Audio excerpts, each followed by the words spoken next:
I want to focus on that wonderful concept, that vital virtue that unfortunately and regrettably is often forgotten, the virtue of kindness, being kind. I want you to hear a story. 20 years ago, I drove a cab for a living. When I arrived at 2:30 in the morning, the building was dark except for a single light in a ground floor window. Under these circumstances, many cab drivers would just honk once or twice, wait a minute, then drive away. But I had seen too many impoverished people who depended on taxis as their only means of transportation to drive away. Unless the situation smelled of danger, I always went to the door. So I walked to the door and knocked. Just a moment, answered a frail, elderly voice.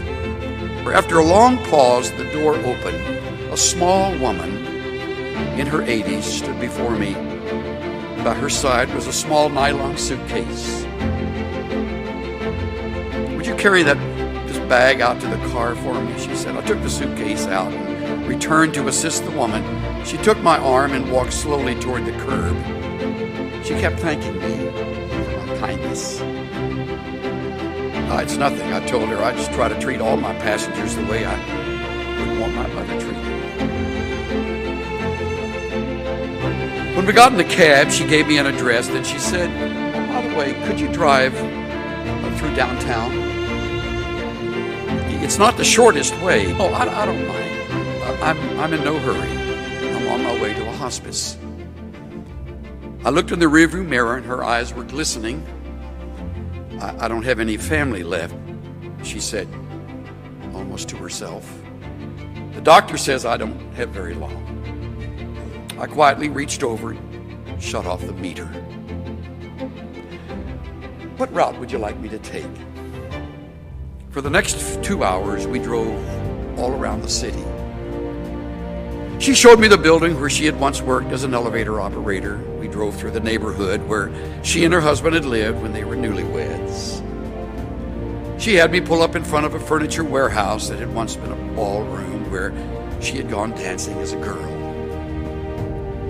Sometimes she'd ask me to slow down in front of a particular building or corner. She would sit staring into the darkness, saying nothing. As the first hint of sun was creasing the horizon, she suddenly said, "Okay, I'm ready. Let's go now." We drove in silence to the address she had given me. It was a low building. 2 orderlies came out to the cab. As soon as we pulled up, they were solicitous and intent, watching her every move. They were expecting her. I opened the trunk, took out the small suitcase, carried it to the door. The woman was already seated in a wheelchair. "How much do I owe you?" she asked. "No, you don't owe me anything," I said. "Oh, you have to make a living," she answered. "Oh, there are other passengers," I responded. Almost without thinking, I bent over and gave her a hug. She held on to me tightly. "You gave an old woman a little bit of joy," she said. "Thank you." I squeezed her hand and walked into the dim morning light. Behind me, a door shut. It was the sound of the closing of a life. I drove aimlessly, lost in thought for the rest of the day. I could hardly talk. What if that woman had gotten in an angry driver earlier that morning, or one who was impatient? What if I had refused to take the run, or had honked once and driven away? On a quick review, I don't think I have done anything more important in all my life. I love that story. It sort of helps me allow life to make up its mind again. You need to remember that story. The times you will want to be anything but kind, because it is so much easier to bear a grudge and hate in return, or get back, or get even. Hate destroys the vessel it's kept in. Revenge never healed a wound. There's one thing all of us have in common: we've been mistreated by somebody. Some of you have known abuse, misunderstanding, and all of this has a way of siphoning your tank of kindness. It can make you hard. You can get on with hard. You can get along with it. In fact, some will even respect you more. You're tough. But I urge you not to be kind, tender-hearted, forgiving one another. When I'm truly free of revenge and bitterness, there's plenty of room in my heart left. And not until. Do what's right. Do justice. Love kindness. Walk humbly with your God. Maybe you were born a really nice person with a gentle, sweet personality, and being kind to people comes pretty naturally to you, but I think more of the globe is not that way than is. And the good news is we can change. It's amazing what one kind word can do. We don't think anything about it, but to the other person, it breathes life into their spirit. Our words have the power to lift people, to help them get through a challenge, to push them into their destinies. When you tell someone, "I love you, I'm proud of you, you did great on that project," you're not just being kind, those are healing words. We don't know what people are going through. They may smile on the outside, but on the inside, they're hurting, they're lonely, they're discouraged.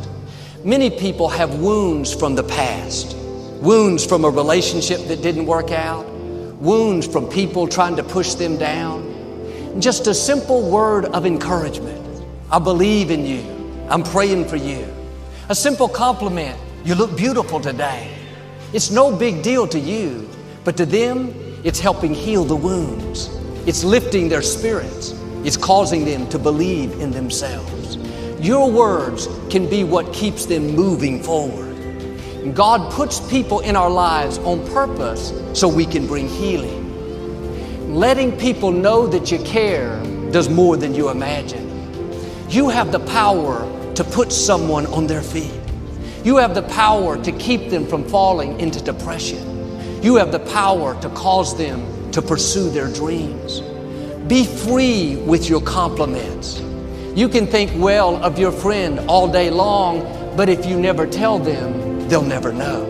God wouldn't have brought it up if He didn't want you to tell them. He wouldn't have put that thought in you if the other person didn't need it. You may not know them.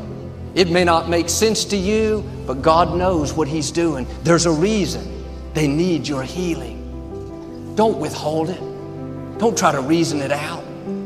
In my early 20s, a young man started coming up to the gym to play basketball with us. He was a loner. He was very unfriendly, very cold. He never talked. Even during the games, he wouldn't interact with us. Most of the guys just ignored him. But something down in here told me to reach out to him and make him feel welcome.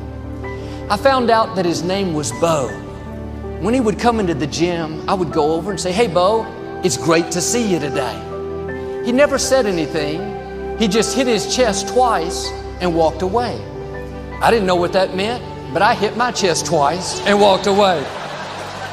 This went on for several years. I saw him 4 or 5 times a week. Well, I stopped playing basketball there, and I hadn't seen Bo in over 20 years. One Sunday, he showed up at church. I saw him afterwards. I thought, where do I know this guy from? He said, "I'm Bo. We used to play basketball together." That's the most I'd ever heard him talk. He went on to tell how He grew up in the projects. At 14, he started living on his own. Nobody wanted him. He never felt loved or accepted. He said, one of the main reasons I went up to the gym was to hear you say, "Great to see you today," because nobody had told me that they were glad to see me. Those simple words, letting him know that I cared, were like life-giving water. Today, Bo is married. He introduced me to his children. He's setting a new standard for his family. What am I saying? Nobody is in your life by accident. Don't ignore what you feel on the inside, that compassion to encourage them, that desire to be their friend. Take time to make them feel loved. It doesn't have to be something big. Just good to see you. I believe in you. I'm praying for you. Just let them know that you care.